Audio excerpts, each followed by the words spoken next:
Sasa huyo unayemtafuta mwenye quality zote, ndugu yangu, huyo ni mume wa mtu. So many people they ask this question but they don't understand. Why are you single? You are single because what you are looking for does not exist. Uko single kwa sababu unachokitafuta hakipo. Now let me make this clear to you.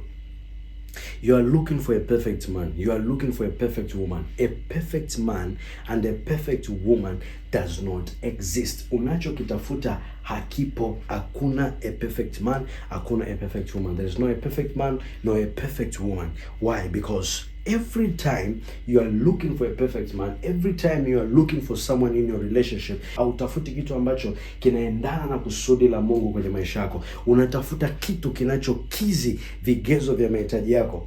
Unatafuta mwanaume ambaye ana qualities zote unazotafuta. Sasa huyo unayemtafuta mwenye qualities zote, ndugu yangu, huyo ni mume wa mtu, kwa sababu mwanamume aliyekamilika ametengenezwa na mtu. The perfect man you are looking for, mwanaume ambaye hana kasoro. Kumbuka huyo mwanaume ni mwanaume wa mwanamke wa mtu, kwa kumaanisha kwamba huyo mwanaume ameshatengenezwa. There is no a perfect man. There are only broken men.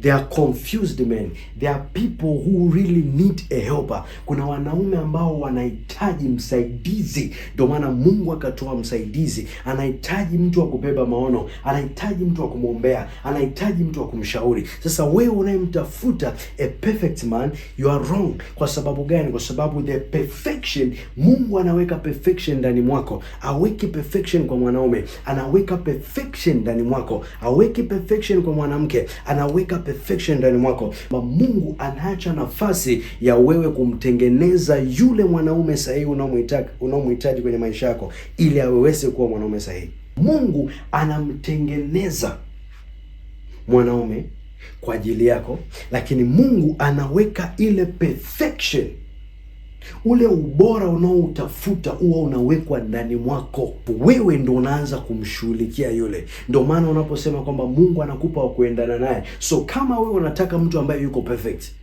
ana kasoro yote, mnaendana kwa lipi? Because God keeps the ability in you. Huyo mwanaume unayeshindwa kumbadilisha sio wa kwako. Mwanaume wa kwako huwezi kushindwa kumbadilisha. It's not your man. Huyo ni mume wa mtu.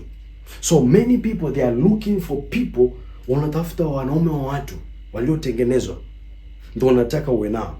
And you are forgetting kwamba huyo mwanaume au mwanamke aliyotengenezwa na mwanamke mwingine au na mwanaume mwingine ana qualities za yule mtu ambaye alikuwa naye. If you are looking for a perfect man, that man has already been perfected with another woman. That other woman has her own quality in that man. Maana yake yule mwanamke mwingine ameweka quality zake kwa huyu mwanaume. So huyu mwanaume aliyekamilika anatembea na qualities za mwanamke mwingine. That's why amwendani, because this man, he has been created for other people. That's why unakuta kwamba you are dating a man, alafu huyo mwanaume anakuchukulia wewe ni mchepuko, alafu no matter what amwachi mke wake. Hata kama mke wake yuko mwembamba kama penseli, amwachi. Wewe una shape uko, ana shida na wewe.